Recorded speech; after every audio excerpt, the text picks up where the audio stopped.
They told us it would take 6 weeks. 6 weeks to liberate a nation. 6 weeks to find the weapons. 6 weeks to make the world safer. It's been over 20 years. And I need to tell you something that nobody wants to hear. Something that will make you uncomfortable. Something that might make you angry at me for even saying it. But I'm going to say it anyway. The Iraq War didn't end in 2011 when the last American convoy crossed the border. It's still happening. Right now. In the mind of a 32-year-old man who can't sleep without seeing his father's body. In the hands of a surgeon who left Baghdad because he couldn't save one more child. In the empty chair at a dinner table in Mosul where a 7-year-old girl named Layla used to sit. This is not the story they told you on the news. This is the one they buried in the footnotes. The one marked collateral damage. The one no one wants to count.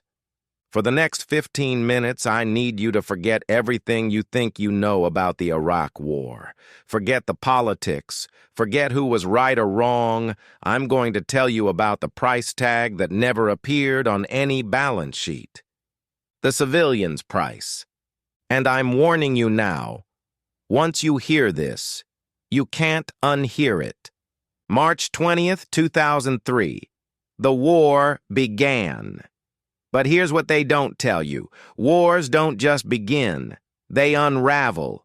Like pulling a thread from a sweater until the whole thing falls apart and the people caught in that unraveling, they're not soldiers. They're not politicians. They're people like you and me. Let me start with a number.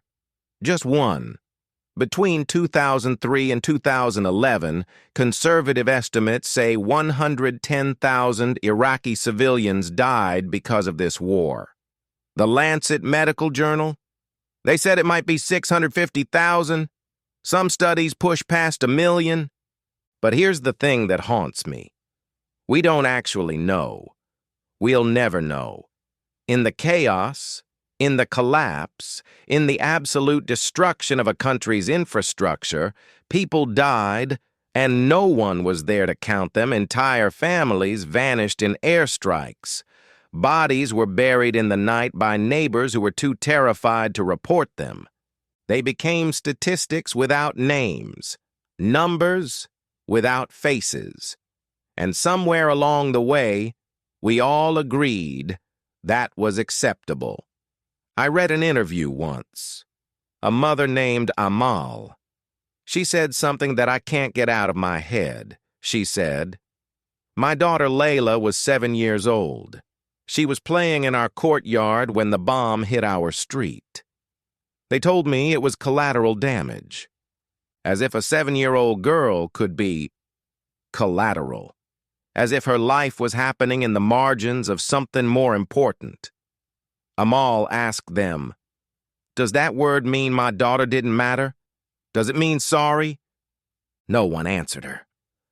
But death in war, it isn't always immediate. Sometimes it's slow, methodical.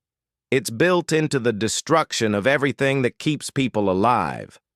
When the invasion began, Iraq had 180 functional hospitals. Within months, only 35% were operational. Doctors fled the country, medicine vanished overnight, and diseases we conquered decades ago, cholera, typhoid, dysentery, they came roaring back like ghosts we thought we'd buried.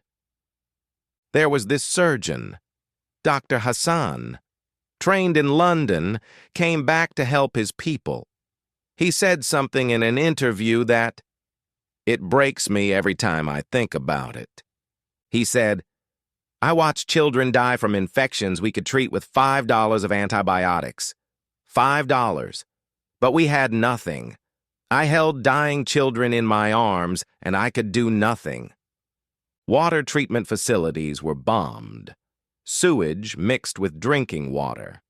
In a country built around one of the world's greatest rivers, the Tigris, the cradle of civilization, children died of dehydration. The electricity grid collapsed, refrigeration stopped, food spoiled in the heat. Insulin for diabetics became impossible to store. Life support machines went dark, and the people connected to them. They went dark too. This is the hidden math of war. For every soldier killed in combat, 8 civilians died from the systematic destruction of the infrastructure that keeps human beings alive. 8. 8 people who weren't fighting anyone, who just needed water, who just needed medicine, who just needed the lights to stay on. By 2006, something else was happening. Something quieter, but just as devastating. Iraq's middle class was disappearing. 40% of them fled the country. The brain drain was catastrophic. Engineers, teachers, doctors, artists, the people who build futures, gone. Just gone. And for the children who stayed behind, childhood became something none of us would recognize. I read this account from a young man named Omar. He was 10 when the war started. He's 32 now. He said, "I lost my father to a car bombing, my uncle to sectarian violence, my best friend to a checkpoint shooting. Wrong place, wrong time, who knows? I don't remember peace, I can't even imagine it." We learned to do homework during explosions. We learned which streets to avoid, which neighborhoods were safe this week. We became experts in survival, but we forgot how to be children. An entire generation grew up with PTSD as their baseline. The sound of helicopters became their lullaby. The smell of burning became background noise. Studies show that 47% of Iraqi children during those years exhibited symptoms of severe psychological trauma. Night terrors, regression, aggression, and something even more heartbreaking, an inability to imagine a future. How do you measure that? How do you put a price tag on stolen childhoods? How do you calculate the value of dreams that never formed? You can't. That's the answer. You can't. But there's another story here, one that rarely gets told. When hundreds of thousands of men died or disappeared, someone had to hold the world together. In a deeply conservative society where women rarely worked outside the home, suddenly they became everything. Sole providers, heads of households navigating a war zone just to buy bread. There was a woman named Fatima. After her husband was killed, she had 3 children to feed. She sold everything: furniture, wedding jewelry, her mother's Quran. She worked as a cleaner in the green zone, that fortified bubble where foreigners lived safely behind concrete walls and armed guards. She said, "Every day, I crossed through checkpoints where soldiers pointed weapons at my face. Every day, I wondered if I would make it home. But I had no choice. My children needed to eat, so I smiled. I cleaned their toilets, and I survived." By 2007, Iraq had over 2 million widows, 2 million women suddenly navigating grief, poverty, and violence without any support system. Many were shunned, targeted, assaulted, and yet they persisted. They rebuilt. They held their families together with nothing but willpower and the kind of strength that doesn't make history books. They were invisible, and they were everything. When staying means death, you leave.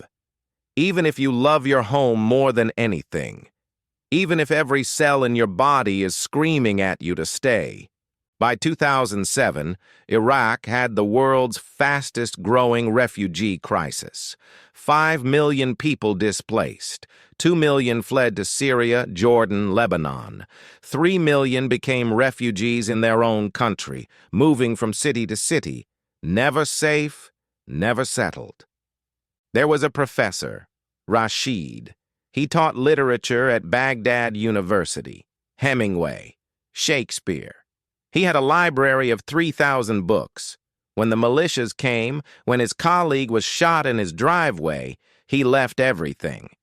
He and his family walked to the Syrian border with 2 suitcases. His wife carried their daughter's baby shoes. The daughter had outgrown them, but she couldn't leave the shoes behind. When you've lost everything else, small things become everything. They lived in Damascus for 6 years, 7 people in one room. His son couldn't go to school. His daughter forgot how to laugh. And this man, this professor who taught Shakespeare, he sold phones on the street and tried to remember what it felt like to be human. This is how civilizations fall. Not with a bang, but with a million quiet departures. A country bleeding its people until only ghosts remain. So let's talk about what was gained. Let's do the math. The Iraq War cost American taxpayers over $2 trillion. It killed 4,500 American soldiers, wounded 32,000 more. It destabilized an entire region, gave birth to ISIS, triggered a refugee crisis that reshaped Europe, and created power vacuums we're still dealing with today. And the weapons of mass destruction, the chemical weapons, the nuclear program, the stated reason for this entire invasion? They didn't exist. But this isn't about American losses. Those matter. Of course they matter. But this is about the other side of the equation. The one we don't talk about at dinner parties. The one that doesn't get memorials or holidays or moments of silence at football games. At least 110,000 Iraqi civilians confirmed dead, perhaps 1 million, perhaps more, 5 million displaced, an entire generation traumatized, a middle class that simply evaporated. Cultural heritage destroyed, museums looted, libraries burned, history itself erased. These are not numbers. They're not statistics. They were people. They had favorite songs. They argued about politics over tea. They fell in love in Baghdad coffee shops. They told terrible jokes. They worried about their kids' grades. They dreamed of futures that would never come. Iraq today is not what it was. It never will be. The scars are permanent. But life, stubborn, resilient, beautiful life, it continues. The children who survived are adults now. Some fled, some stayed, some are rebuilding, some are still trapped in cycles of violence that we set in motion 22 years ago. There are no clean endings here, no moments of closure, just the long, slow work of survival, of rebuilding, of learning to trust again when trust has been weaponized against you. I can't give you answers. This story doesn't have them. But maybe it can give you something else. A reminder. War is not a series of strategic objectives and geopolitical calculations. War is not clean lines on a map or percentages of mission success. War is the mother who can't afford insulin for her diabetic son. The student whose university became a morgue, the artist whose hands shake too badly to paint, the child who flinches at fireworks every 4th of July, thousands of miles away from where the war happened. The civilian's price is uncountable. It exists in every nightmare, every empty chair at dinner, every what-if that will never have an answer, every dream that died before it could take shape. History will record the dates, the battles, the political consequences. But if we're honest, truly honest, we'll remember her, and the millions like her. We'll remember that the real cost of war isn't paid by the people who declare it.